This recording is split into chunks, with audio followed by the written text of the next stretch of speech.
It's so nice to be back at the summit and see everybody and familiar faces and new faces, and I'm having a lovely day with the dynamic is so specific to the platform and to what everybody's working on, so thanks for having me. And yeah, we're going to kick off with our panel discussion, so thanks to the panel for contributing to questions and topics and for participating as well. So I don't know if we're necessarily going to go in order, even though they're so well coordinated and I didn't get the green memo, but getting ready for St. Patrick's Day in good time. So Ciara, I'm actually going to start with you. Great. I thought I was last. Not at all. No, we're going to start with you because we're going to talk about branding first.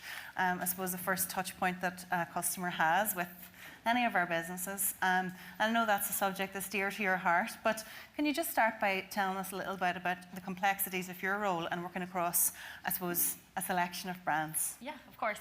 I actually think it's quite relevant to us as well because we're actually going through a rebrand currently, which we kind of dropped on the Magical team last night in the residence bar. So we kind of told them that we're in Carryout Group at the moment going through a rebrand. So I suppose in terms of relevancy, it's been a huge part of our role for the last couple of weeks in the sense that we're working with a creative agency and ripping the brand apart and starting from scratch. Okay. So I suppose what we've learned from that, and I think, you know, there's obviously the obvious stuff is that like you want to keep consistency across platforms in terms of digital and traditional and in-store and online and everything. But I think kind of a trick that's maybe missed, and it's one that we're focusing on hugely with the creative agency. And I think, like, I know the topic is like trends for 2023. So I suppose a tip that comes out of it that I've learned is that A/B testing is massive. So like, I think a thing that people seem to miss is that creative is like subjective. So something that I might find really visually engaging, you might be like, oh no, that wouldn't have a call to action. I wouldn't click that. Mm-hmm.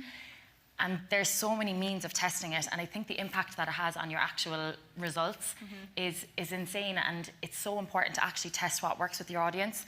So like I said, I might find something really engaging and you might not, but there's tools on Ads Manager and in programmatic platforms where you can put out one creative that says, you know, the same message and put something out that's the exact same message, the exact same call to action, but a completely different creative for your brand.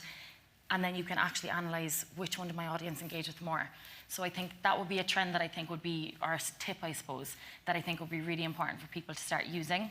Absolutely. Now, also, I told them they have to turn off my mic because if you ask me one question, I will keep going. I'll keep going. Sure. And then the half an hour will be over and I'll be like, oh, sorry, guys.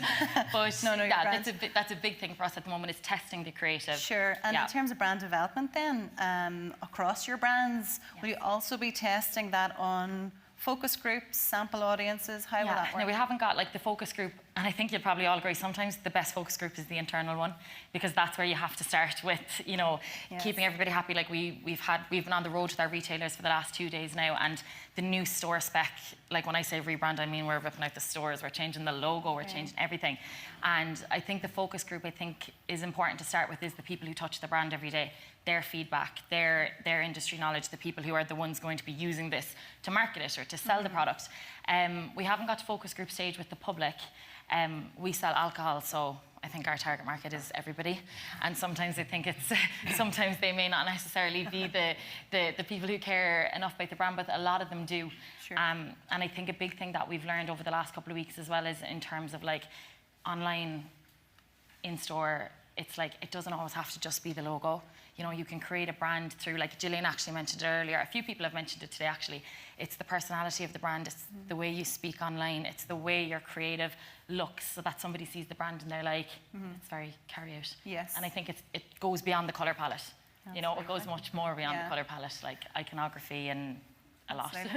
And I suppose looking at that concept then around branding and digital branding, and you've gone through that exercise with Magico and eCommerce and translating your brand online, how far does that, I suppose, take up your role? I know you work across several brands versus the digital marketing outputs, and how do those kind of two hats get worn at the same time? You're right about we've been on the journey with Magico that we literally told them last night. We were like, oh God, we're actually rebranding. So I think they were like, what?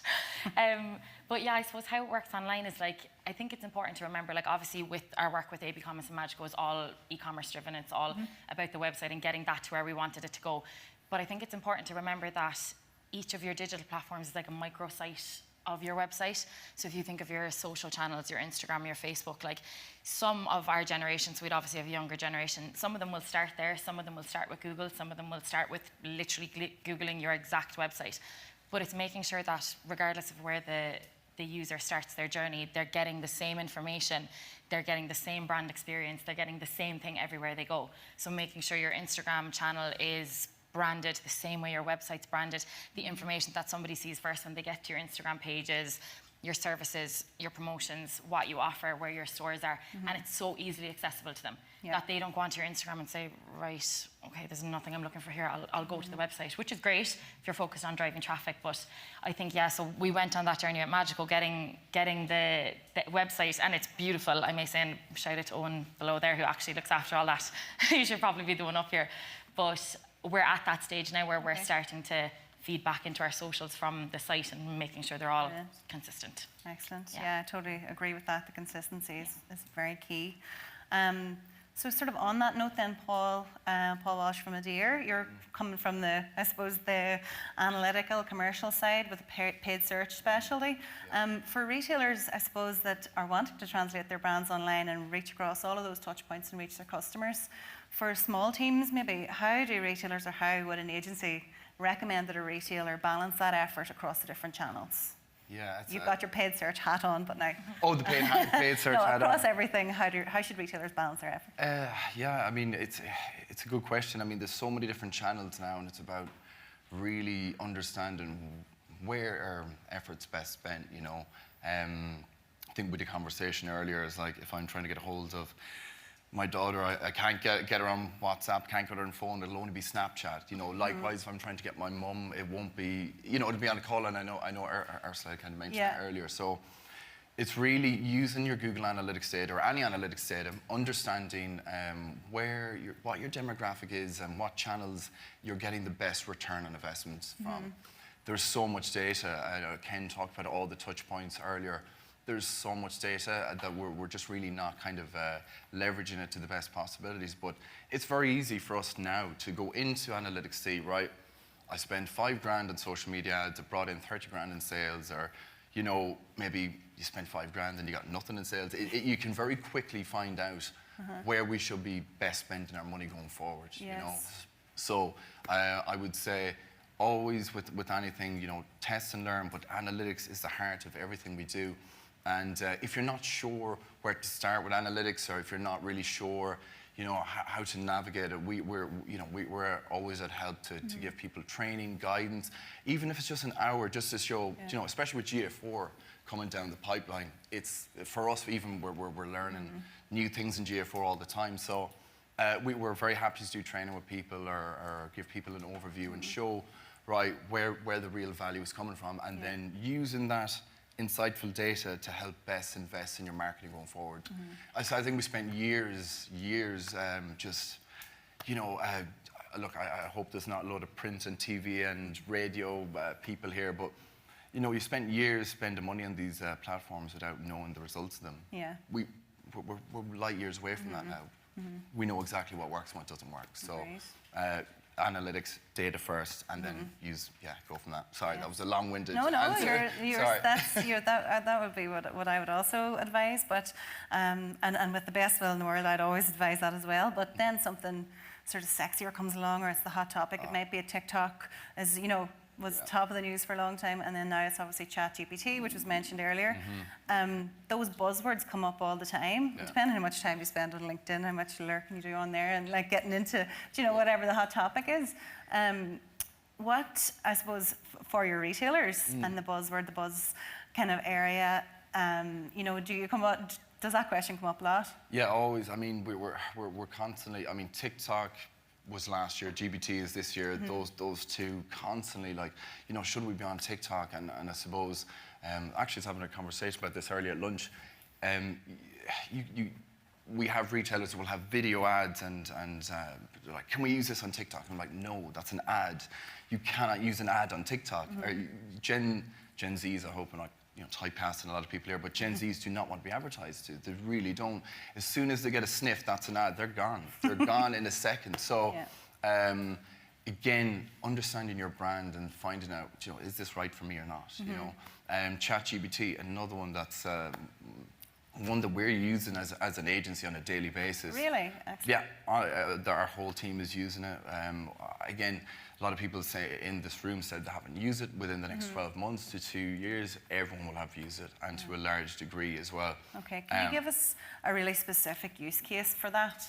Yeah. For, you know, some of us are very familiar with it, some of us aren't. Yeah. What's a really specific use case for ChatGPT and e-commerce? I mean, one that we've had a couple of times is, so we obviously set up analytics and tracking for people. Sometimes tracking codes can go wrong.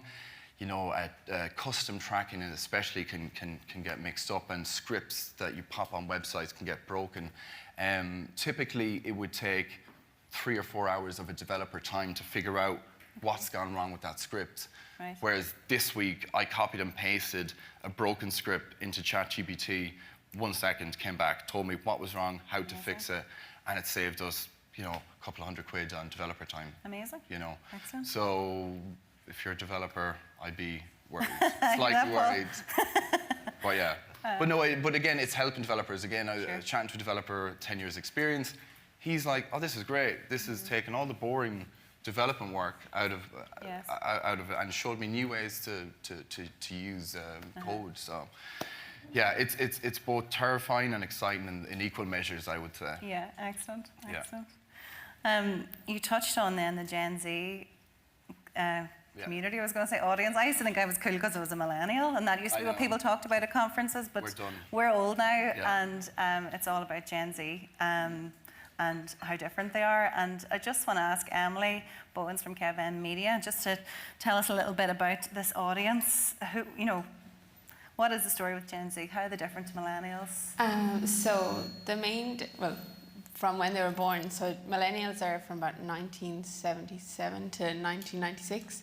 So Gen Zs then are anyone born from 1997 onwards.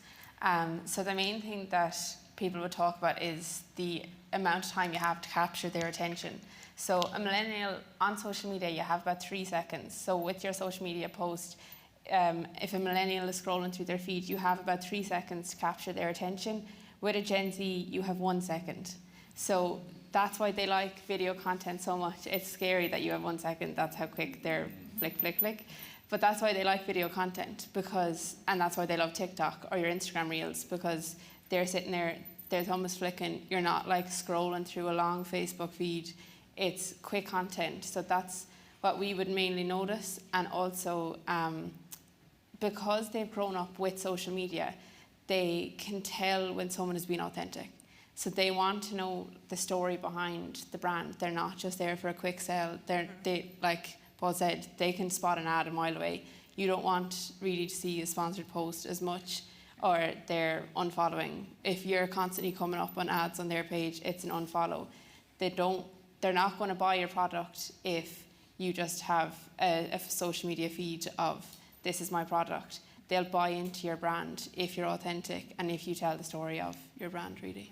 And we sort of touched on it there, but in terms of channels, you know, where are they? Where should retailers fish for that audience? Well, because content can be repurposed. So for Gen Z, it is video content mainly. So TikTok is where they are, or even YouTube Shorts now, really. But like that, you can repurpose content, but it just, as then, like Paul said, really polished, professionally made content doesn't really work for Gen Z. So while they do want good quality, so like your camera quality has to be really good, but if you're getting a professional videographer to come in, it's not going to work on TikTok. You're not going to get organic reach. You're not going to get interaction. You need to have good quality, but like they'll know that you made it on your own phone. Is basically where. So you can put them videos out on TikTok. You can put them videos out in your Instagram Reels. You can put them on your YouTube Shorts. You can put them on your Facebook Reels. It's not about creating content really for every platform. If you don't have the time. If you do have the time, amazing. You can create TikToks that are specifically TikToks. But if you don't have the time, you can repurpose. Yeah. So I suppose that's the $1 million question about the platform choices, and we just touched on it earlier. You know, where should our retailers focus their energies? for the retailers here today, I mean, there's a very broad range of verticals that people are retailing in. How should our retailers think about that audience in terms of deciding, do they want them? Obviously, everybody wants to future-proof their business and their audience, but how do retailers decide if that's where they're going to play at the moment and if that's an audience they want to attract? So I do think it is an audience that everyone should try to attract because Gen Z like authenticity. They are very loyal, so they will repurchase. They'll come back. Once they buy into your brand, you have a lifetime customer there. It's just, it takes more time to get them the first time. So I think it depends, like if you want to start today and decide, do I go for the Gen Z? It is about the time, because it takes more time to get them as a customer, but it's like a long-term investment. So if you put in the time now, you build that customer base with Gen Zers, you'll have a long customer base then. And I suppose anecdotally, I would have seen TikTok are actually kind of on the march in terms of signing up agencies and partners and getting retailers spending money. Is that fair to say in the industry that they're wanting to make ads easier, or how are you finding that with the agency? Yeah, I do think so. Like we were chatting at lunch with Paul about how the likes of your Instagram and Facebook, a lot of it is, it's much harder to get organic reach because they want you to pay for your ads. Meta wants you to pay. Yeah. TikTok are a small bit behind, so there's still much more of an opportunity to reach organically but it is definitely creeping in the same way where you have to pay more now, but there's still that window there to get into it before it becomes like the Instagram. And do you think that's going to future-proof them maybe, whereas, maybe Facebook wasn't as good at that as a platform? Yeah, I think so. It probably will. It's hard to know because TikTok is an app that is mainly used by Gen Z, and they are much more conscious of paid advertisements. It's hard to see it become so prominent as it is on Facebook or Instagram. Yeah. A bit more intuitive or organic maybe as part of the experience. Yeah, definitely. Yeah. So John Caldwell then, expert on many things, PPC, SEO, all sorts, analytics. In terms of the new and emerging marketing channels, the TikToks and all the hot topics we could all be hopping on, what does this mean for the more traditional channels like PPC and SEO, in your view? I suppose first and foremost, there's always new apps, new developments, new technology, new ideas, and they've been coming and going over the years. I've been hearing that SEO and PPC is dead for the last 10, 15 years. So they're going to keep trundling on. And if you look at most of your data from your sites, you'll see that you're getting most of your traffic and engagement probably back from PPC and your SEO. And SEO, we tend to look at slightly differently. It's optimization of your content rather than just search engines. Because again, search engines will be where are your customers and where are you trying to get engagement and growth from. So if you're selling in Ireland, Google is the main search engine. If you're searching on Facebook, Bing is the search engine used on Facebook. If you're selling in China, the main search engine is Baidu, etc. And it keeps going on. So you want to be where your customers are, and you'll find that the same content and words and phraseology that you'll use on your website is very similar to what you use on all the other platforms. And when you take that and then look at developments going forward, video content now on websites is the massive thing that Google's working on in the background. So it's getting more content onto websites, but video content and more engaging content that people look at. Voice search is another big one that's coming down track, because again, younger people don't tend to type in. They'll ask a question and they'll get an answer. So based on that, all of that's evolving, but it's constantly evolving, and it will keep doing that. The numbers, we see very little difference between numbers in terms of engagement on websites with SEO or content or PPC compared to 10 years ago. So that'll still be there. So they're still driving that massive chunk of traffic as a portion of very total. Much so. Yeah, excellent. And for your retailers in the PPC space then, John, Google obviously, like there are a lot of people here are really into Google Shopping as an ad type, I suppose, or stream within Google PPC. We hear so much about PMax, about Performance Max campaigns, and is that leaving the rest of Google PPC for dust, or what's your view on that? Performance Max, I suppose, we're finding that for most of our customers, about 80% of their spend is via Performance Max rather than the traditional ads. So we're finding people spending more time now getting their ads up on Performance Max, but spending more time looking at those ads in terms of price points and what's the difference in terms of getting more engagement rather than trying to get ads up. People are spending a lot less time on text ads and Google simplifying those. So what we're finding from customers we're managing, we're spending less time managing the ads for them so we can charge less. So we're supervising and trying to be a little bit more proactive in terms of what products are selling. Yes. So yes, it's driving, and Google are going to make it easier, and there's more technology coming down the track to try and make that easier again. Yeah, interesting then for retailers who are maybe thinking about, keeping their PPC in-house. I suppose what's the kind of tipping point, or what will be the tipping point into needing an agency for a smaller retailer that maybe has a bit of a notion to do PPC themselves, but is open to the idea of outsourcing it? I think it an awful lot goes back to your own resource. If I'm honest about it, first prize is you manage it internally yourselves because you know your products, you know your customers, and you know what you're trying to achieve from that. So first prize is manage it internally. When people typically outsource PPC, it's because of the complexity around it. So they find Google Ads in particular very difficult to manage, and they outsource it because of that, and it's mainly terminology. But Google is making that, they're simplifying that as they're going along. And an awful lot got to do with the volume of products also that you're selling. And the one tip again I'd say to an awful lot of people here, spend time looking at your products in terms of what you are selling. Focus on the ones where you're going to get the most return, either from a branding point of view, revenue or profit, and work through those. Again, we work with people where they could be selling things like lipsticks for €2, and the ad is actually costing you €1.50. Why are you doing that? So it's going back to strategy, looking at what you do and taking the time to understand what your customers are trying to get from that. Yes. And would you advise looking at margin down to unit level, down to product level when you're evaluating your channels? Yeah, all your channels? Yeah. Again, data is king, and as Paul said, there's a huge amount of data out there. It's available if you've got the time to use it and analyze it.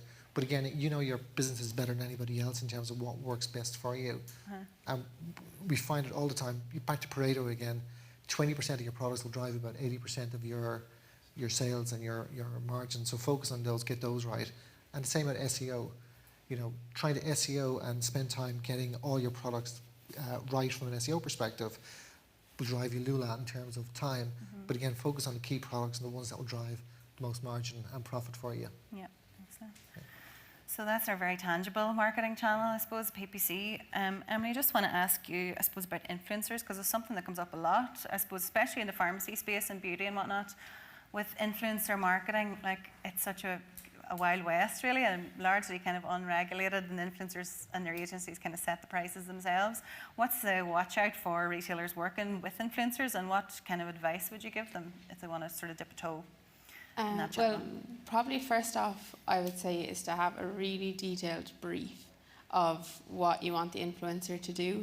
So rather than, let's just say, you've a new pair of shoes that you want to sell, send the influencer a brief that says maybe that you want 2 images of them, one out hiking with the shoes on. You want a photo of them maybe, I don't know, going for coffee or going for a walk or something, rather than just sending them, can you send us a photo of you with the shoes on? So be specific. So be really specific in what you're looking for from the influencers.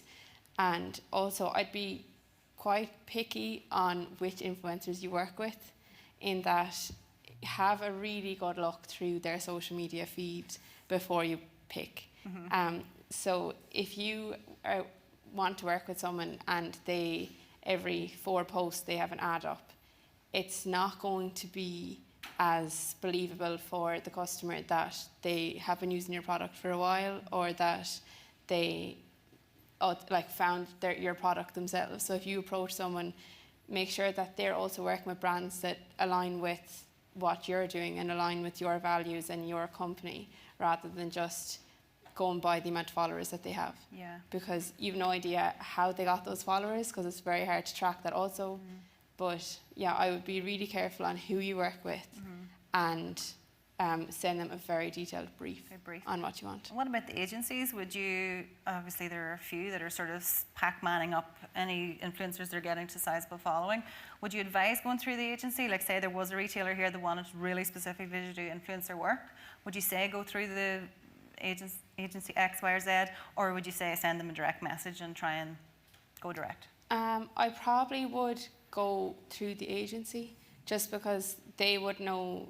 I know now you have to have like your hashtag SP, your hashtag ad on your post. So the agency will also regulate that. Whereas if you approach an influencer that doesn't have an agency and they post and they don't follow the regulations that are in place, it's going to look bad for you as well. Yeah. And also with an agency, it can be, they can take care of like the contract or that kind of stuff, rather than just DMing a person isn't the best if anything was to go wrong for yourself. Sure. Ciara, from a brand building perspective, is influencer something you guys look at?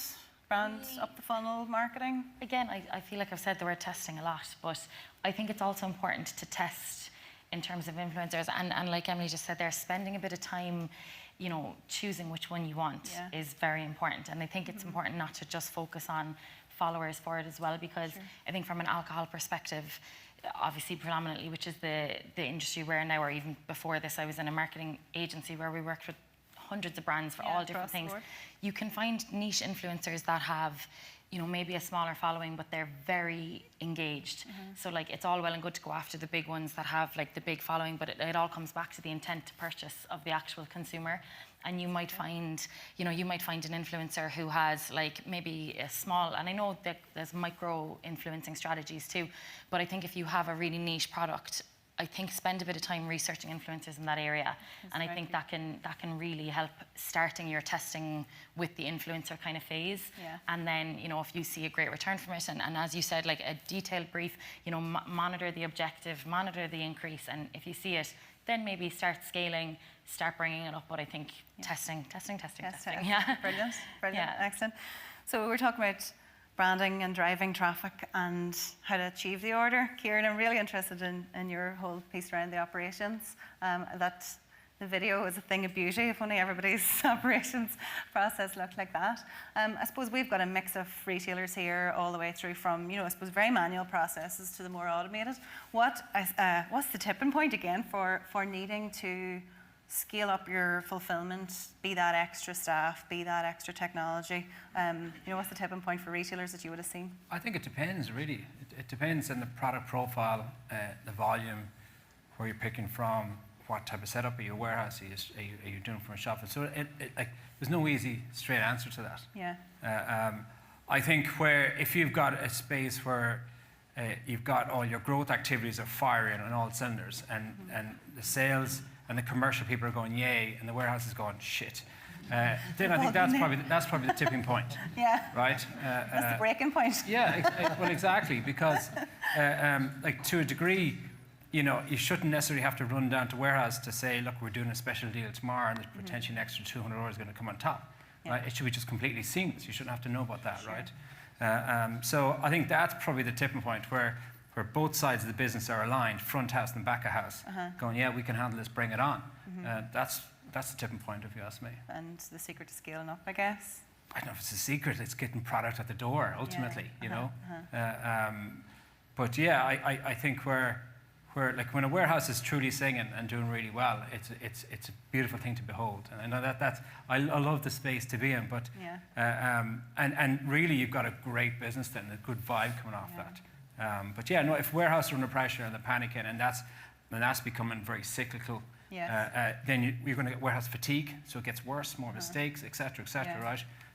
So it's very much when both have to be aligned, and if they're not, then I think you need to look at the processes. And I suppose as retailers, our tendency can be to focus heavily on the website and on the digital marketing channels and driving that growth. How can we be more responsible and better, treat our operations people better, and actually, you know, try and avoid that breakdown? What kind of Well, if you actions don't, can we take? it's counterintuitive, because your Trustpilot feedback will start to decline. You'll start to lose customers, and everything that you're doing on the commercial end will start to have less of an impact, Yes. and it's going to cost you more from an acquisition standpoint. So if you don't pay heed to you're the last touch point going out the door to your customer, ultimately will come back to bite. Exactly. So would you advocate better forecasting, regular meetings? What do you see working with your retailers?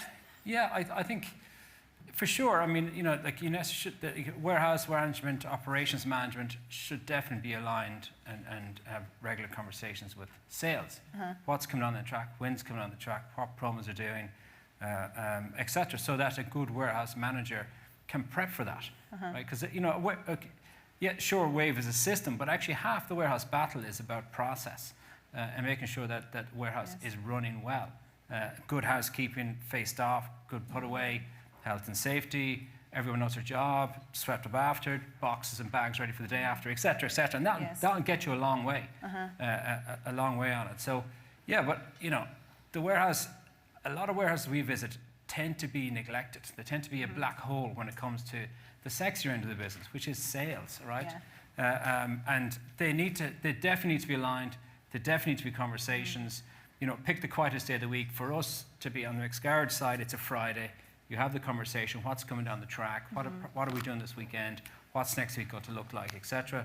And then the warehouse manager will ensure that you have the resources, the bandwidth to deal with that, and you're not bringing your containers on a Monday, they're going to come in on a Wednesday, and you're busy say the week, etc. So good communication is essential. Excellent.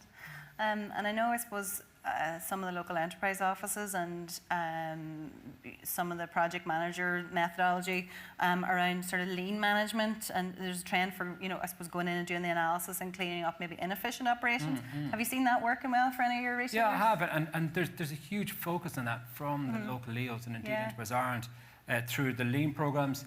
They have digital transformation grants now where they look after 50% of process and consults, etc., to come in and do that. So, ultimately, we're all competing to some degree with the biggest animal in the world, right? And you need to try and get somewhere down the efficiency track. And those processes, those programs, as you mentioned, are terrific. Yeah, you've got some externalized coming in and providing, look, this is what you're doing really well. This is, I think you can win here, or you should look at this, right? And not necessarily just in the warehouse. That really applies to all elements in the business. So yeah, they're good programs, and I think a phone call will get you started. So definitely, I would encourage people to look at that. One of the other sort of buzzwords, or not buzzwords, but like trends in the operations side is this whole conversation around fast fashion and how returns are processed, and do we charge for them, and do we try and discourage them? What sort of trends? How do you think that trend's going to go? Yeah, it's a good question. I think a lot more fast fashion retailers will start to charge. What we do, so if you're talking about the return side, what we do on McScarage is that we sit on top of every product that comes back. So we know we've got fast movers, but we know what our fast returns are. And then we ask the reason why. So why is this come back? So is it the wrong description? So we still have a very technical product, right? So very often the data set that we deal with meant that set of brake pads just will never fit that car. So it comes straight back. So we sit on that, and as we're doing returns, it gets recorded in our system, and therefore we get a report at the end of whenever we want it to say, look, our top returns are as follows. And then you basically sit on and you work out why is it a return. And if the product is wrong, it's defective, it's bad, stop selling the product. It's costing you customers, it's costing you money. Is it description, is it content, is it the technical specs of it? And change it, then fix it, and then monitor it. Have you moved that off the list, and then look at the next one. So it's just a very mechanical step-through process on that. On the charging side for returns, I don't know, we don't do it. We don't do it. It's certainly friction to customers, right? And I think until it becomes more prevalent, we probably won't do it. Interesting. Thank you. Very good. So, John, just back to you. We talked about, our marketing, our achieving the sale, and our fulfilling the sale. Analysing the sale and looking at our own profitability and that ongoing, numbers focus. We've talked, I suppose, heard a bit about GA4 today, and never before have I heard the word sunsetting so much. Google Earth sunsetting UA, so we all need to be ready for it. But why have they made that change? I think a bit of background. First of all, Universal Analytics is essentially Google Analytics 3. So it's a natural evolution of the analytics that Google's recording. The reason why they're changing it is that Universal Analytics was developed and implemented when desktop was king. And they were measuring things like sessions and cookies we used quite a bit in terms of tracking of ads in particular. That's all changed now. There's far more touch points and there's far more social engagement. There's TikTok, different types of platforms and social media out there. So Google need to track those different types of touch points, and that affects your attribution in terms of analyzing how you're engaging with your customers. And to do that, Google need to change analytics and how they're recording it. So the databases and the infrastructure from a technical standpoint will not meet what they're trying to do. So hence, it's a big change. Now, going forward, there's nothing to worry about with Google Analytics 4. It's just, it looks different, it acts different. And the main difference between Google Analytics 4 and Universal Analytics is that it's all based on triggers. And a trigger is essentially an event. When something, somebody scrolls down a page, they click on something, etc., it records it. So you can set up events and goals far easier in Google Analytics 4 than you do in the current Google Analytics. It's got better dashboards, better reporting. It's got AI. It's got predictive modeling in there, so it gives you more information. It'll just take a little bit of time to get used to in terms of information. Paul talked about on July 1st, they're going to stop recording on Universal Analytics, so you're going to need GA4 in there. Now, in our experience, I would say about half our customers don't even look at their analytics. They spend no time going through them. So therefore, for those people, there's no change. Now, you should be using it, and there's quite a bit of information in there. But the current analytics, when you go through it, there's a huge amount of information in there. And Google changed terminology all the time. You got interactions, you got engagement, you got sessions, you got pages. They change all of that all the time. So what most people do who use analytics properly is that they set up dashboards and they use the dashboards correctly for themselves. And you'll do exactly the same in Google Analytics 4 to drive your business. So take a step back, look at what you need and set it up properly. Brilliant.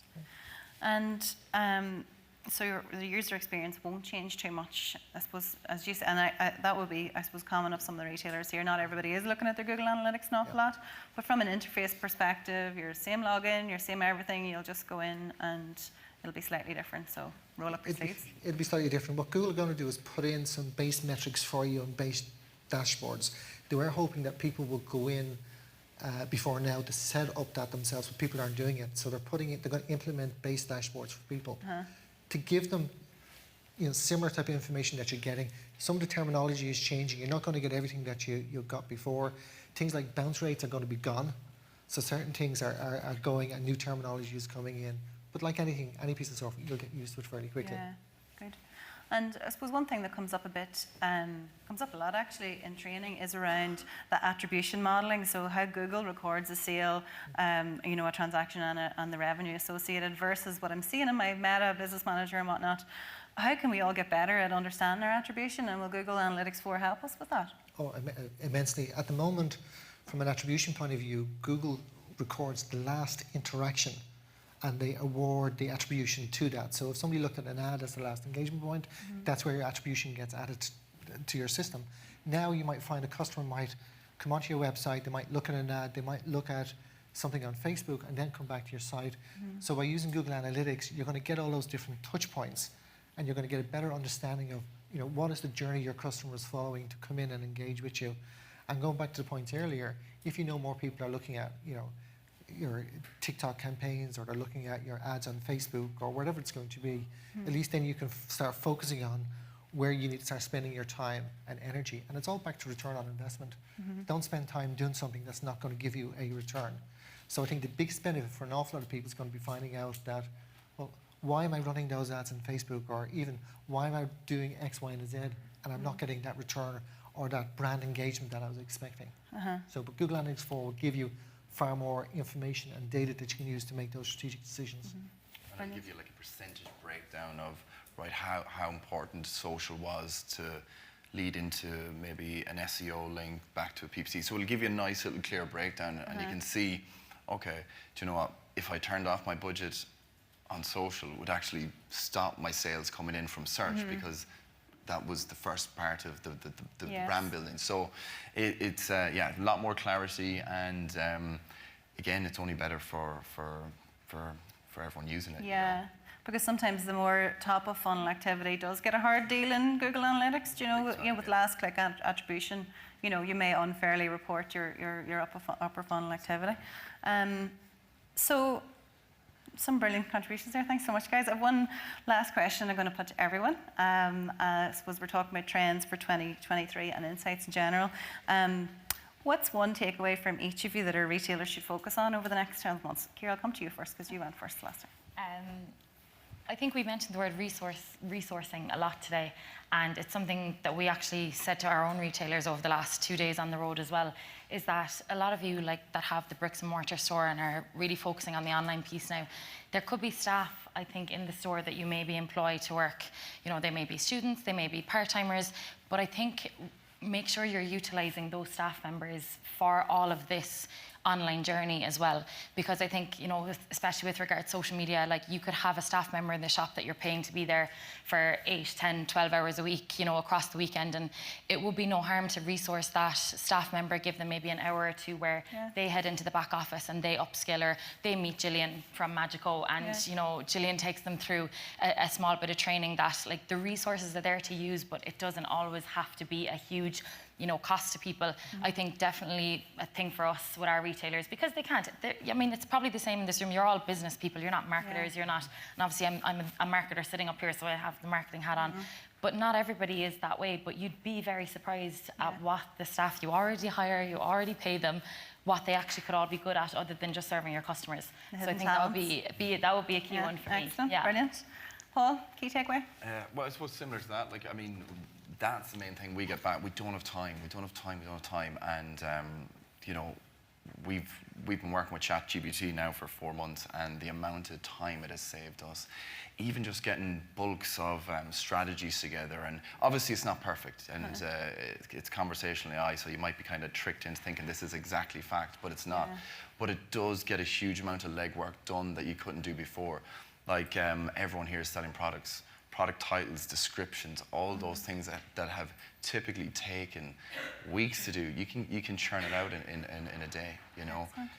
So again, back to resource. I think if you are struggling with resource, I would encourage everyone just to play around with it. It's not a big scary thing. It's the same as a search engine. The difference between a search engine, I suppose, the less keywords, the better. You get more targeted results. However, the more and precise information you feed ChatGPT, the more precise information you'll be fed back. So it's very, very easy to use. It's you know, and I'd recommend everyone just to give it a go, and you will find yourself saving huge amounts of time and money. Your inbox will be busy in the morning, I think. Your inbox. Thanks, Paul. No worries. John, key takeaway? I suppose a key takeaway for me would be go back to strategy and look at what you're doing. We're finding enough that the retailers spend more time processing orders, getting products up there, but not spending the time to sit back and say, well, why am I doing this? Where am I getting the most and best return? So take some time out. You'll be shocked when the amount of people we talk to who don't have a clear plan for the year, what they're trying to achieve, and then why they're trying to achieve that.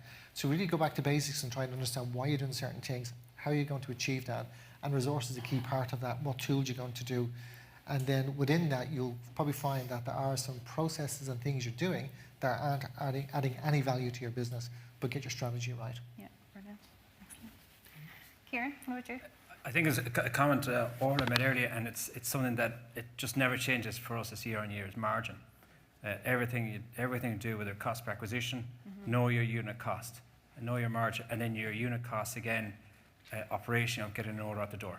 So total warehouse cost, labour, plus rent divided by the number of orders at the door, and what's your unit cost, and you work on that. So if for us, every year it's growth through margin. It's as simple as that, and not growing at all costs. Yeah, our retailers will be happy to hear that. Always margin. Keeps the lights on. Yeah, Keeps the lights on. I agree. Emily? I'd probably say don't be afraid to give new things a try. So like the likes of TikTok or ChatGPT, like just dive into it, because like social media and online things are constantly changing. So we're all going to be at the start together. So I would say don't be afraid, don't be holding back because you don't think that you know how to use it. Give it a go, and you don't know what could happen. Give it a lash. Yeah. I think that's a lovely note to end on. So thanks so much, everybody. That was really, I'm a nerd. I could talk about this all day, but I know that Orla's looking at me there, so we'll wrap it up. Thanks so much, everybody. All the best.